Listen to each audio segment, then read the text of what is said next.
All right, let's see what Invisalign is up to. Let's give him an Iris of Occultation to punish him.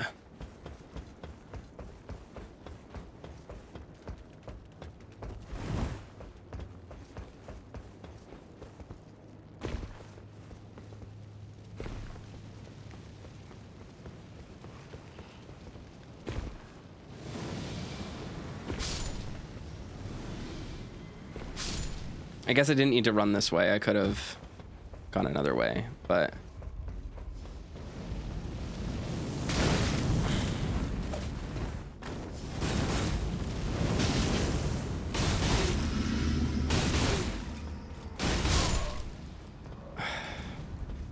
I'm sitting here trying to understand, like, the relationship between the Shadow Tree and the Erdtree.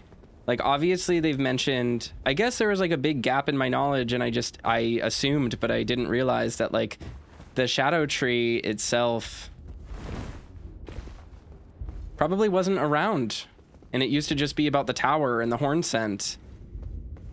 I mean, makes me wonder what the meaning of, like, a suppressing tower is, right? Queen Marika, I implore thee, bestow thy grace. No. Take not from me my solitary light.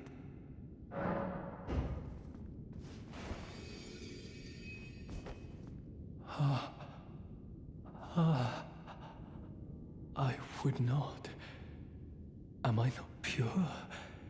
Defile thee I would never. I ask, why wouldst thou think to purloin from me? Deignest thou not to look upon me? All this time, I held in my heart only thee.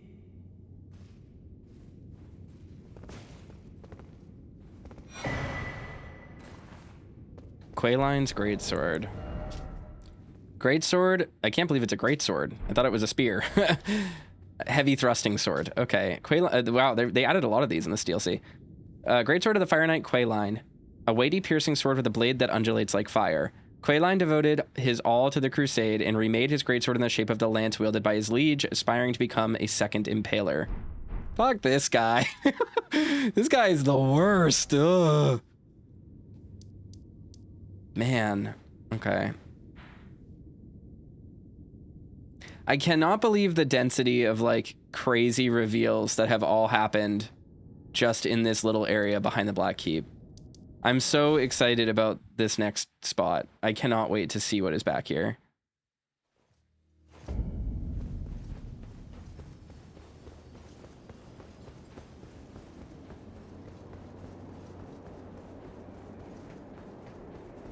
The question now just becomes, like...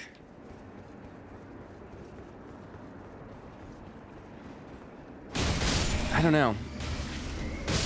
I was really under the impression that the Shadow Tree had existed for a very long time. I mean, I guess technically everything here has existed for a long time, but the thing about, like, the Celebrants village that's interesting, I guess the shamans, is, like, I don't know. Yeah, I don't know. I'm thinking.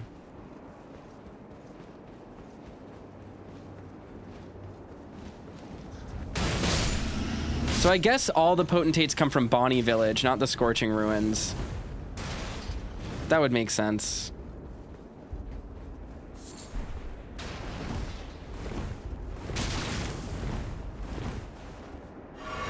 And then, okay, so I was misunderstanding about the Scorching Ruins lore then at the start. But no, I don't think I was. Unless the hanging... My question just continues to be, when was Mesmer born? When were Moog and Morgott born? I just have to ride Torrent up here. When was Mesmer born? When was Morgott and Moog born? Like, Morgott and Moog were born as Omen, right? And that ghost is so clearly talking about the Omen curse and, like, the bodies and the grudges that rest in the people of, like, in the purged horn scent are what will curse Marika. So like which what came first, you know? Because to me, I guess right now I'm still trying to figure out, like, was Marika harming the horn scent? Did she send the purge out specifically as punishment for what happened to Moog in Morgott? Or was it something that predated that? You know? And if so, that means Melina is older than Moog and Morgott, which I guess we already knew, kind of, because of the Blade of Calling. But, because, like, Salza's hood, Rain of Fire. Salza's disdain for barbarism never waned, even as he burned more villages and scorched more land than any other. Salza's hood. Hood of Salza, Sage of the Fire Knights. A prodigious amount of cloth wound around it, giving the impression of a greatly swollen head, and wearing it increases intelligence. A disciple of the Elder Vago, he refused to burn down an old ruin at the risk of his own life.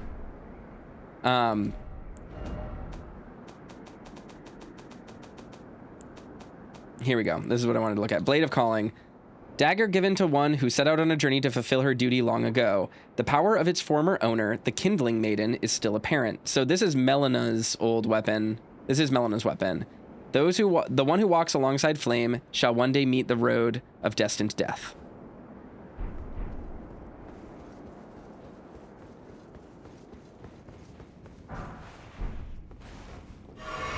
It's just that's just confusing to me now. Because it makes it seem like Melina was born as an aspect of the Gloam-Eyed Queen from Marika. Because we know Melina is the Kindling Maiden. And she does wield the Blade of Calling. That is her weapon. And we find it in the Forest of the Giants. Or the Forest of the Giants, the Land of the Giants. I don't think I can level up. Oh, I can. Okay, yay.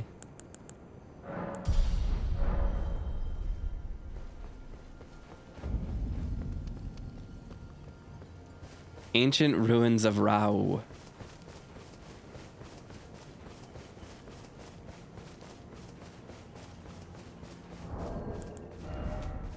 I wanted to count something really quickly. How many bosses? 1, 2, 3, 4, 5, 6, 7, 8. It's a lot of remembrance bosses.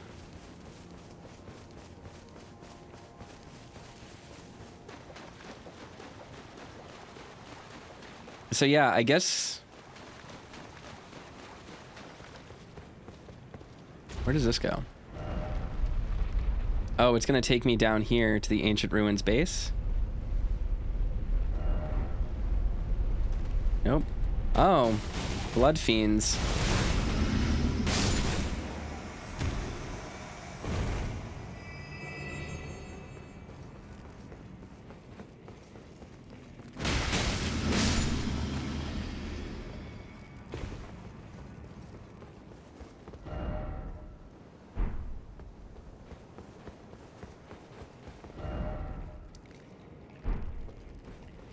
I want to explore the whole upper level before we do this, so...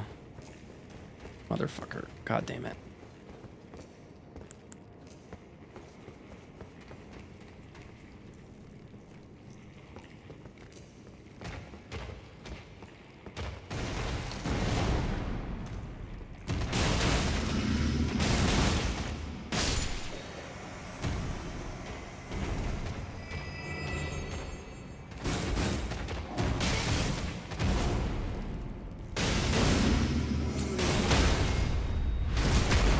Go.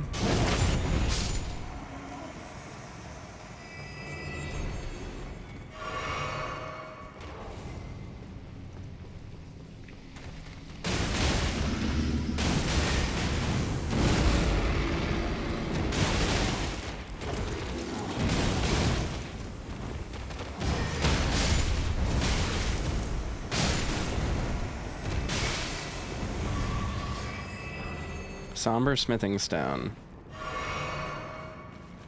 Okay.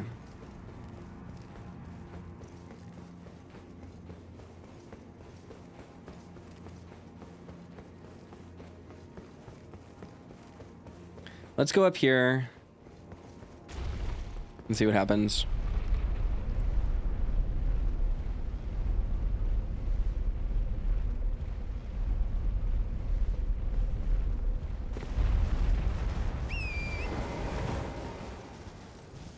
This is so Shadow of the Colossus. This is like crazy levels of Shadow of the Colossus.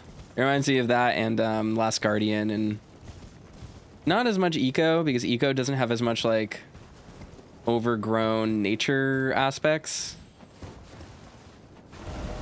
Where is this? Okay. Go around here.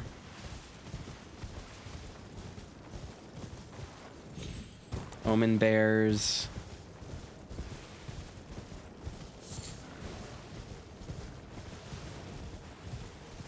That's the kiln thing.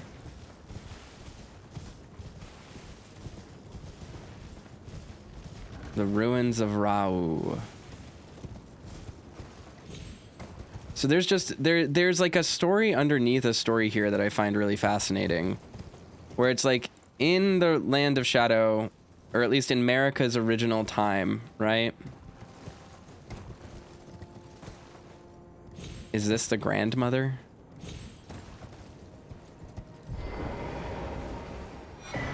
Bondstone Antiquity Scholars Cookbook. A record of crafting techniques left by the Hornsent academics who studied the ancient ruins of Rauh. See, this is also crazy because it's saying the Hornsent were studying ancient ruins, that there's like even more ancient history prior to the ancient history that the Hornsent represents. Bondstone, a large burrow stone, it looks like sperms. Studied with a perfectly white gem, said to be polished form of special kind of crystal. A ritual implement made to control explosions of spiritual power. Used to cause a spiritual explosion, consuming the sprite dwelling within the sprite stone. Bonds within the sprites were made to be broken. Huh. Yeah, these like constant layers. These constant layers of like histories and mythologies are just really fascinating.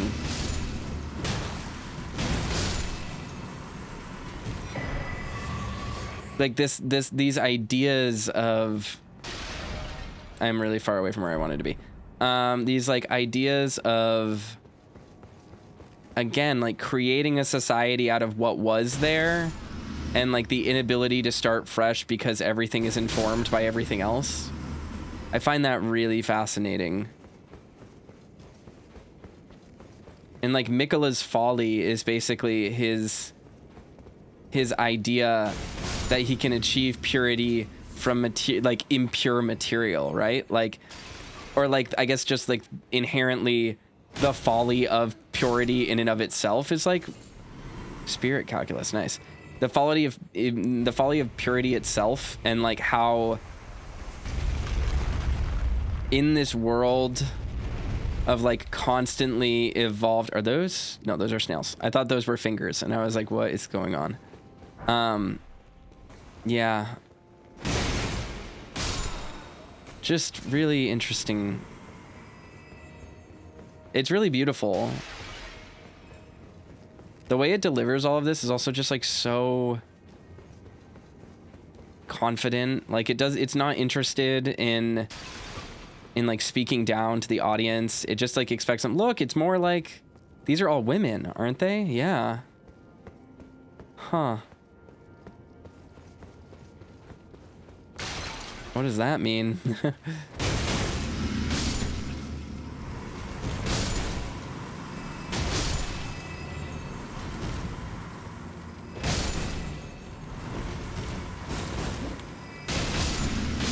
I'm really determined to finish this tonight so that I can go to work tomorrow and not think about Elden Ring. I mean, I will think about Elden Ring all day, but like, so I can go to work tomorrow and do my job and not want to procrastinate all day to play Elden Ring.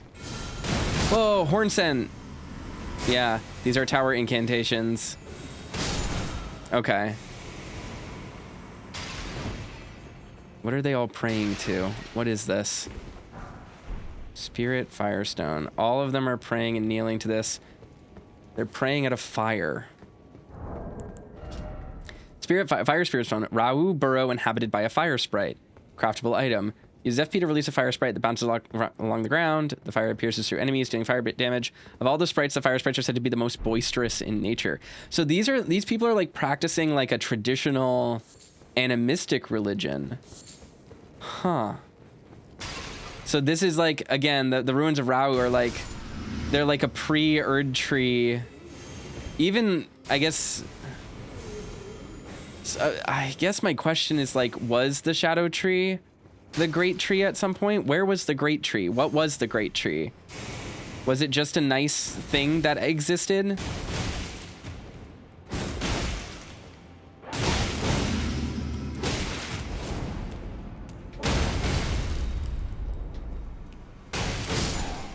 Was it, yeah, like, was it just a nice thing that existed that then, like, aspects of the Crucible began to form on the Horn Scent, and they were seen as, like, aspects of divinity? But then at some point, America, probably horrified by what was happening to the shamans, and, I mean, potentially viewing the, like, actions of the Horn Scent, who had, I don't know. See, this is where my thoughts break down, is just like Midra and the Flame of Frenzy, and clearly like all of this change. Oh, maybe this itself is the Great Tree. This is a giant, these are giant tree roots. Maybe this is that.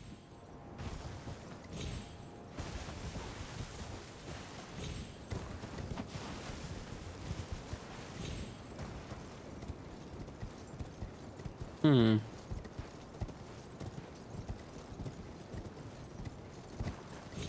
This is genuinely beautiful. Is there anything down here?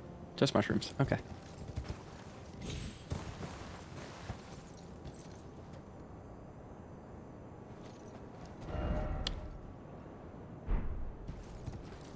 I want to get on top of this, but I don't know how.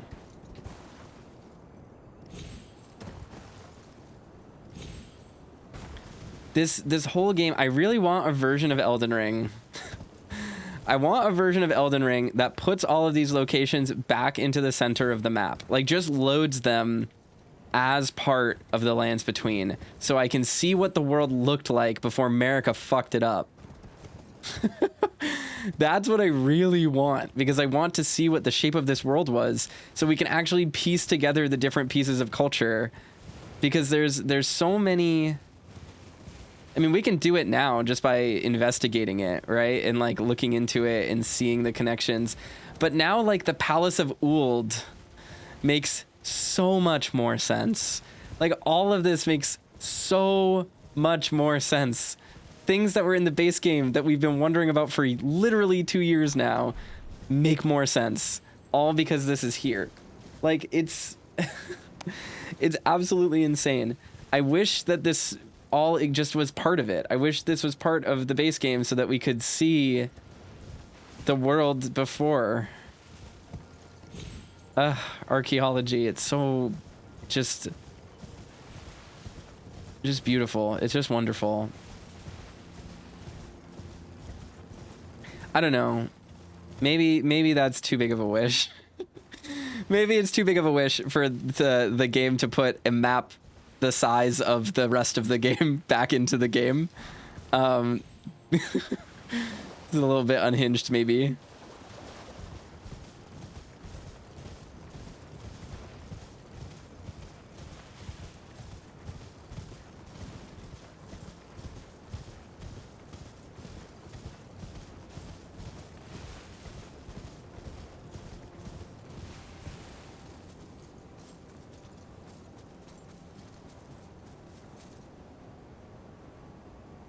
Okay, interesting.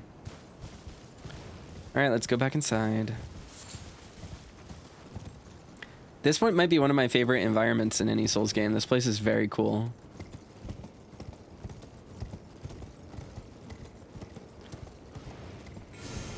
Fuck.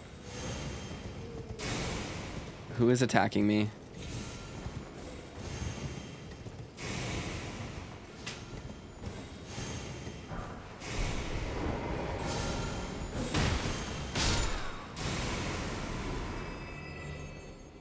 mean, I think that the idea here too is that like she has literally stolen something from these people. She took a whole land from them and just hid it. And she took the power of like the divine gate and made a different place and became a vessel of the Elden Ring and imposed like an alien dictator to rule over reality. Probably is responsible for the Crucible's destruction, or at least, you know, I don't know.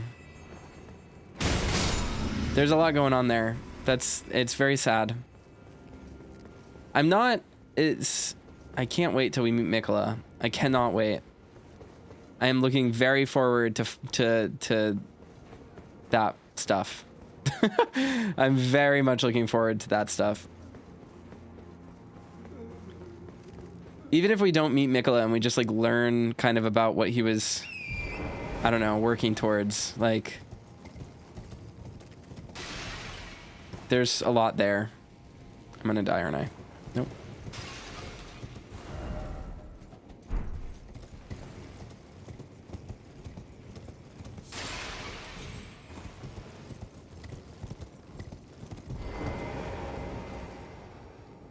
This looks like a boss arena that I'm about to step into.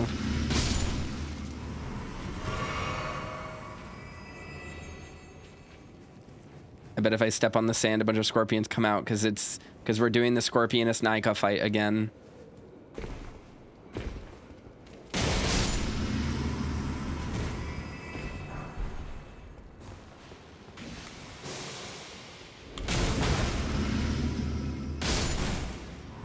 All right.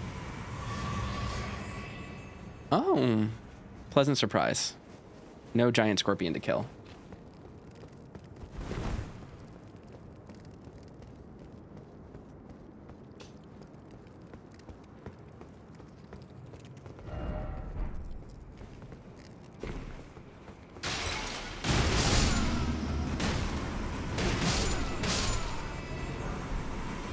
Hell yeah.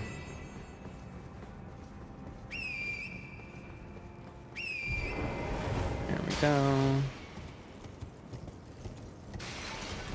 Yeah.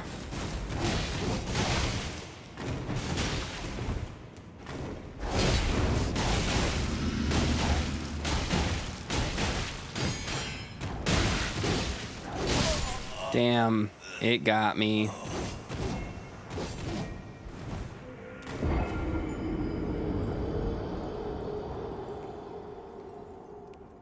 Version says it would be cool to get a map screen of the full world, even if we can't actually explore it in that state. Yeah.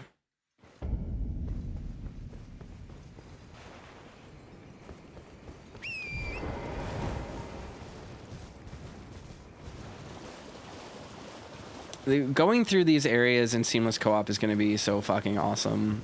Oh, look, little new types of deer. That's cool. And they have like crazy horns.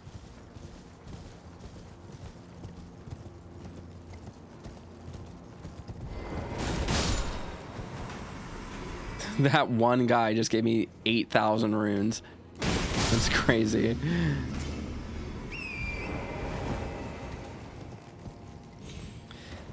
I keep thinking, yeah, I keep thinking about just,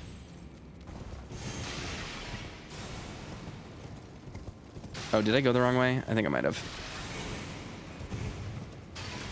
Oh, no, I didn't.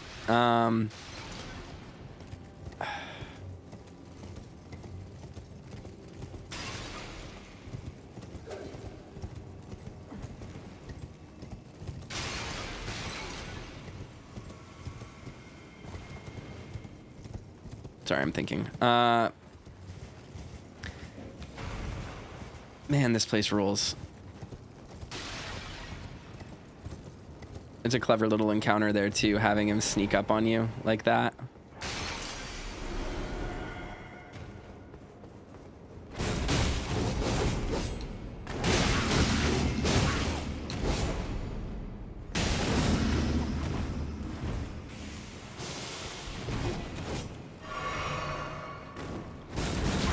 Oh my god, a scorpion followed me over here. Why?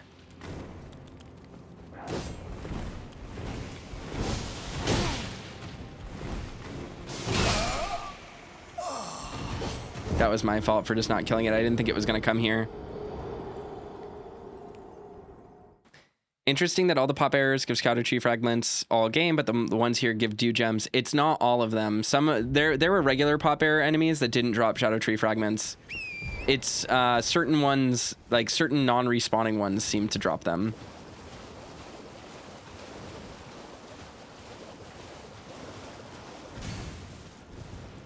But yeah, it is interesting that they drop dew gems here. Practice of sprite medicine a long time ago. Yeah. And they were all in ruins locations, which is kind of interesting. Wow, this guy has rune eyes again. I don't know what determines that, like how rune eyes spawn, I guess, on enemies is like something I'm not super deeply aware of.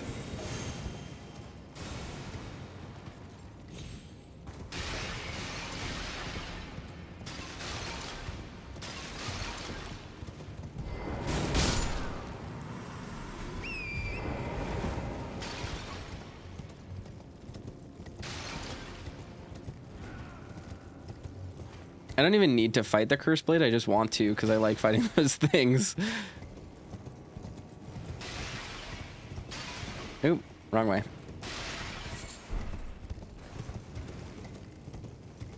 Rauh Burrow. So this is like an even more ancient...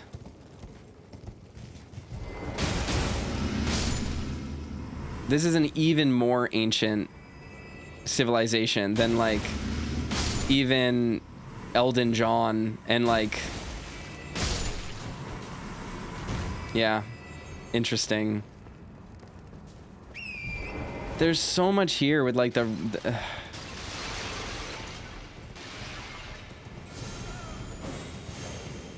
oh.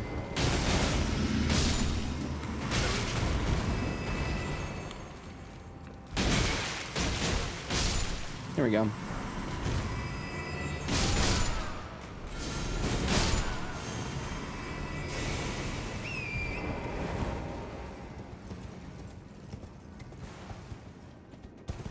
Okay, I don't need to go over here. I'm looking for... Where did my runes go? They're over here. Yeah, they're right around the corner, aren't they? This place is a maze.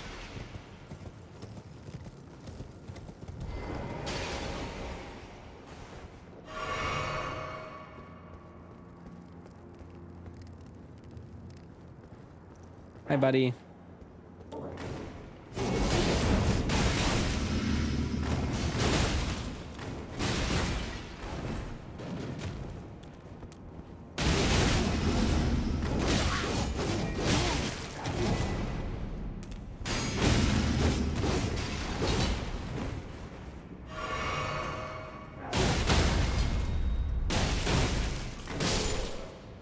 Nito, Lord of the Dead. All right, here we go. Is this a spirit spring? It is. There are so many. I think this might be a Shadow Tree fragment. Yep. Nice. So the thing, this place is like so interwoven and labyrinthine. I love this. This is cool. Throwing daggers. Okay. That's interesting. All right. Whatever. I'll take them. Is this the grandmother, maybe? I don't know. I don't know if the shamans are like... I don't know. I'm wondering if the shamans represent like an even more pagan like ideology than whatever this pseudo early civilization is, or what. Like it's all interwoven with like this, like there's such a clear progression of history.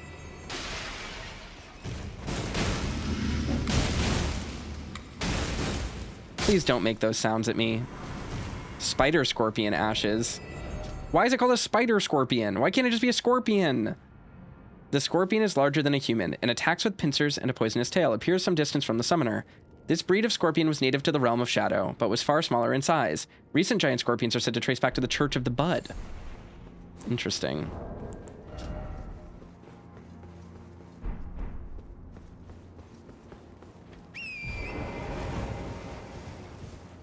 Beautiful. All right, we're just out now. Illusory wall. No, probably not. Probably not. They spin webs, so because of course they have to have the worst of both worlds. Yeah. Oh my god. Let me jump off my horse, please.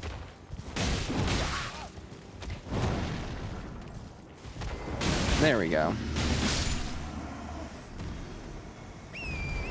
My build is so intuitive. I love it. I love using multi-hit, jumping R2 to proc buff, and then using like Omega Fist R1 and just dealing 5,000 damage. It's so great. Wasn't even hard to set up either. Okay, that's that other way. Before, I'll look around here. Buffed, bang. There we go. So why are the blood fiends here? There we go. Ooh, the spooky hippos. Fun. I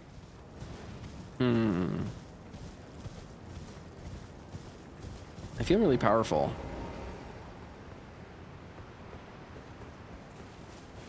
I'm just wondering now, like,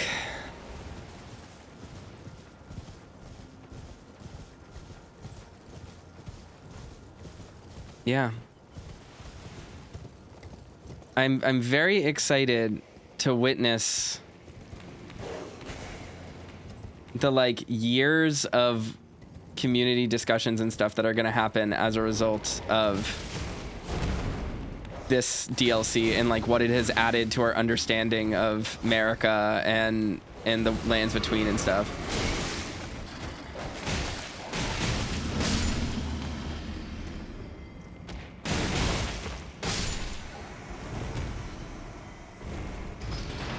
Because it's going to be really interesting as like people begin to really put everything together. Because like, obviously, I feel like I have like a surface level understanding. I have like a pretty solid surface level understanding of the game. But there's so much stuff that like actual historians and like people who have access to all of the lore like right in front of them are going to have that I don't. Like, I can't wait. I cannot wait for that moment. It's going to be really good. Because, like, I've been mistaken so many times in this playthrough. Like, what's so fresh and what's so cool about it, and this is one of my favorite aspects of, like, all of the FromSoft games, is, like, it's so easy to read, and you can just trust it for what it is. Like, you see a pattern, and things act with very consistent logic, and when suddenly, like, for example, when I thought that the Hornsent Inquisition was operating with Miquella's rune, I was like interpreting it this way, but then like obviously I can just look at the incantations and figure out what rune they actually were casting, and then now when I do this I can trust, and I realize, oh, they're Hornsent, like they come from the tower.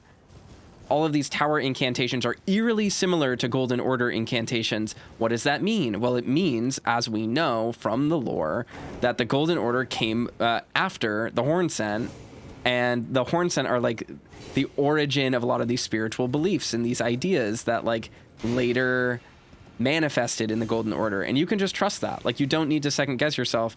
Once it becomes clear in the text and you see the two things side by side, you know.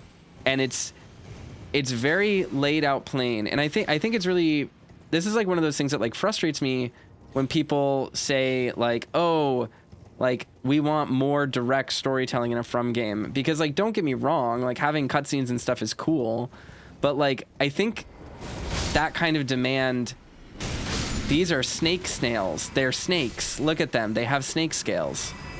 That's interesting. One of the things about that kind of perspective that bugs me about these games, about like people who kind of criticize this approach, is that like it's like they don't trust the game enough. Like they don't trust the text. And that's sad, because like the text is so clean, and the way it's presented is what allows you to trust it. And I really wish people appreciated that for what it was more, because wanting to change that isn't just going to like people often say like, oh, if they just put cutscenes in, it would like make more sense and be more accessible.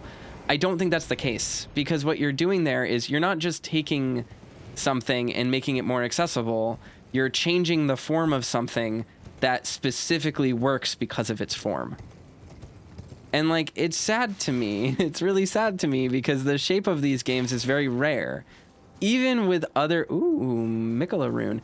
Even with other Souls likes, is that a Crucible Knight?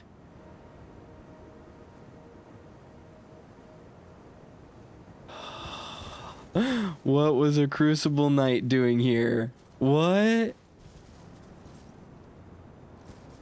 That's death if I jump down there. I need to figure out a way to get down to the ground. Even if you... Sorry, I'm going to get back to the rant I was making. Even if you were... Like, I think that you could have a FromSoft game with, like, more cutscenes and stuff. That would be dope. I think what I'm saying is, like, this idea of the shape of the thing not being part of what that thing is saying and, like, not being chosen for a reason is really... I don't want to say, like... insulting, but it misses what makes these things as strong as they are, because like the very strength in the writing and in the text and the confidence of the storytelling comes from how it is presented and comes from how holistically designed all of it is.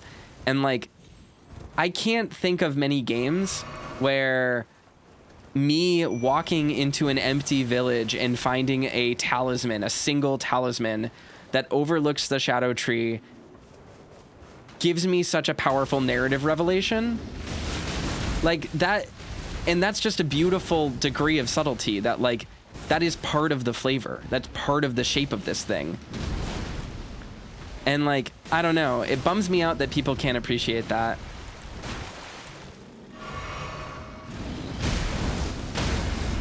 And having that on top of like such incredibly well designed gameplay and like this like beautiful living consistent ecosystem where everything is governed by this like inherent logic and world building. It's so rich.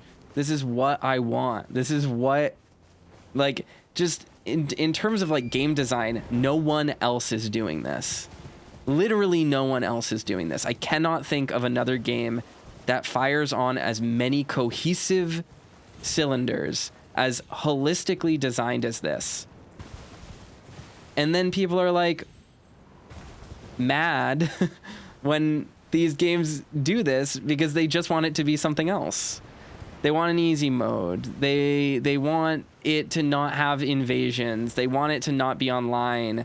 They want it to not have like the storytelling that it has and instead have cutscenes. And like these, they don't realize that like every single thing exists in tandem with another aspect, and to change any of these aspects involves pulling levers on others.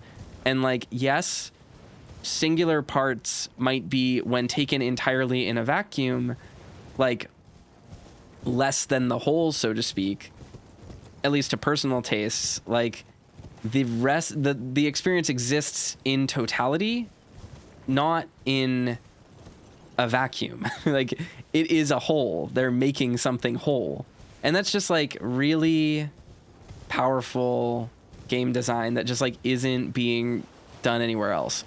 And even like there are other Souls-likes, you know, that like exist, but the reason why none of them are very good is because they usually only take one aspect of what makes something a Souls-like and then like take it to like a really big extreme, which is important experimentation, of course, but like, I don't know. It's like people miss what makes them special. And I think that is consistent as well with like just the current oeuvre of Souls-likes in general. Like Lies of P is the only good one. There has not been another good Souls-like. There have been games that have like done interesting things with combat, but like none of them do what a Souls game does on every level. There is nothing as complete a package as a From game, because no one's interested in doing that. It's too much work. It's too alienating. It's too experimental. And it's like, that's just crazy. It's wild that's the case, that people don't like that and they complain when it's like the best that they'll ever get. You know what I mean? Like, it's just the cream of the crop. I think about that a lot. I think about it, and it's just interesting.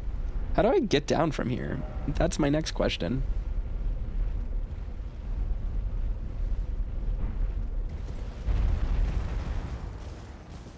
Oh, I guess, have I just never been up here? Oh, I guess I have, right? I've been up here. Okay. It's just like no other games give you this. And that isn't to say that From games like don't have faults, and like games like Miyazaki makes mistakes and the team makes mistakes and things get balanced weirdly, and like, you know, there is no perfect piece of game design, but there is ambition, and there is like, you know, I don't know, there's principles and logic and really excellent just design. Like, you can have a really well-designed thing and then like mess up on the tuning of it or mess up on the balance of it and stuff like that. Like, that's just how game design works. Like, like that can happen even to the best of people. That's why, like, in fighting games, for example, like, you have to have patches because the metagame is going to evolve around something, and like, you're going to find out that something is overtuned, or you're going to find out that things, like, there is no perfect way to just like on the first try make a perfect video game, right? Even on the second, third, fourth, fifth, sixth try, like, you're not going to make a perfect video game. It's just not possible. But one of the things that's interesting is like seeing how these games have evolved and seeing how they speak in concert with each other. And I don't know, I just can't think of any other developer that's gotten quite to the same place that From has. And that's not even to say it's like a contest, but like, just when I think about video games, right, and I'm like thinking about what games I want to play and things I want to spend my time on, I would take Elden Ring every single day for the rest of my life over even the next best video game I've played. Because why would I settle for less? Like, why would I? This has everything. It has everything done to a degree that almost nothing could. Rishin says, I think there was another side path down the Spirit Spring path. Is this it? Is this what we were talking about? Is this what you were talking about? But yeah, I don't know. There's a lot going on in this game, and it's just so deep and beautiful and incredible, and I just really wish that people appreciated it more and came to it as it was. And like, I get it, I understand where the onus and the desire for these games to be different than they are is. I understand the people who are like for example, like, I understand someone who might like really prefer Lies of P to this, being like, I wish it was more like Lies of P, like, because I get that too. The fine Crucible Feather Talisman. Is this place the Crucible? Are we in the Crucible? I get what people are saying, because like, yeah, you might have the taste for Lies of P's amazing combat, but like I love Lies of P's narrative. I think that's a really cool narrative, but like Lies of P doesn't come anywhere near close. Like the narrative there doesn't come anywhere near as close to being as holistically designed as these Souls games are. And it's like you are taking, like if you imagine it as a bunch of meters, you're doing this and you're like you're altering the position of one rather than the other, whereas every FromSoft game is taking it and going up on both counts. And like, yeah, the highs of a Lies of P combat system might be really high, but I want to see those things go up every single way because I want the whole to be better. I don't just want one piece to be better. And like, I think Elden Ring is just it's almost perfect. It's an almost perfect video game. I can't imagine wanting this to be different than it is.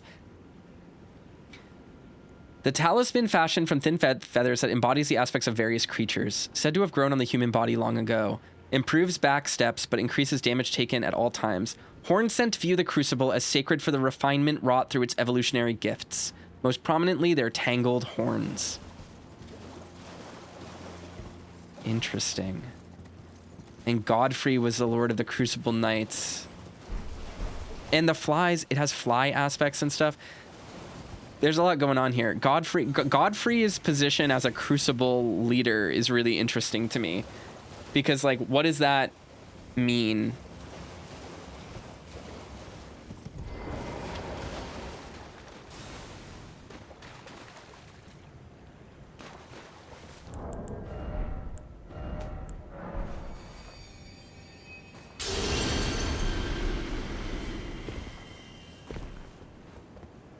What is this? Why is there a spirit spring here? Or is this just the wall next to the spirit spring?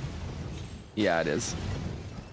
Or it was a place we dropped down or could drop down from, maybe? I can't really see up.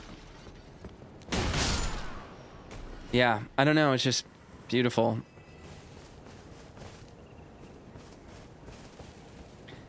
Christian says, since you mentioned it, I think my big problem with invasions as a thing is the inherent uncontrollability of it. I'm all for more NPC invasions, even from semi-randomized pools, or singular events like the Old Monk and Hal fight, and its relentless invasions, and relentless invasion areas like Cat and Rat Covenants. But From has never managed to successfully block twink invasions, and I see that as a flaw enough to make the entire mechanic a net negative. This is like also my big take, but like, I think it's okay to have a bad time or have things you don't like in a video game, right? Like, I think the existence of those things can still further a whole, right? I don't think anyone is meant... Dryleaf Whirlwind. What is this? Ash of War grants no affinity to an armament, but imparts the following skill. Dryleaf Whirlwind. This skill represents the pinnacle of Dane's footwork-based martial artistry. Rise into the air with a series of spinning kicks before crashing down with one final strike. Imbues kicking attacks with energy, increasing their range. Usable on hand-to-hand weapons. Awesome. I will play with that. Weapons, though, we've only ever found one, and I've done, like, everything.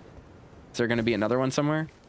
I understand what is being said here with this, but I think that is, like, the point. Like, dying to a twink invasion is fine, you know? And, like, again, there's no way to perfectly prevent someone from being really good at the game other than doing, like, soul memory and like, blocking progression behind items. And like having like a pool of like, if you have X item, you can't match with another person. Like people are always going to twink and they're always going to be more optimized. And there are going to be people who play better than you that beat you. That's just a fact. But that's also part of the narrative. Like that's part of what invasions do in the Souls games is this idea of this is a world where people come to get you. You will lose your runes and you will feel bad about it.